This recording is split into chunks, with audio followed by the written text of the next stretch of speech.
পরিমাণ মতন তেল দিয়ে দেব।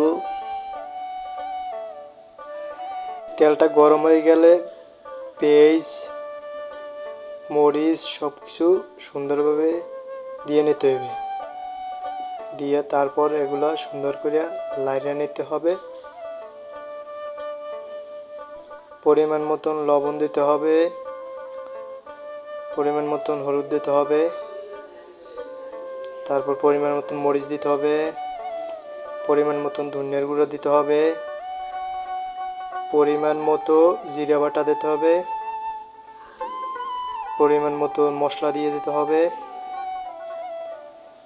তারপর দেওয়ার পর সুন্দর মতন লাড়া দিতে হবে। সুন্দর করে লাড়া দেওয়ার পর পরিমাণ মতন মৌ দিয়ে দিতে হবে।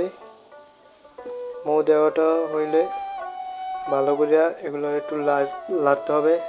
লাড়িয়ে টেড়িয়ে সুন্দর মতন লাড়া হয়ে গেলে মুরগিটা দিয়ে দেব। তারপর আলু দিয়ে দেব। আলু টুলু দেওয়া হলো। এখন সুন্দর করে এটা মিক্স করে নিতে হবে। মিক্স করে মাংসটা কষানোর পর দেখুন কত সুন্দর দেখাইতেছে। এখনই মাংসটা কষানোর পর পরিমাণ মতো পানি দিয়ে দেব। মুরগিটা আলুটা সেদ্ধ হওয়ার জন্য যতটুকু পরিমাণ পানি লাগবে ততটুকু পরিমাণে পানি দিতে হবে। এখন কিন্তু আমাদের মুরগির মাংস রান্না ক্লিয়ার হয়ে গেল।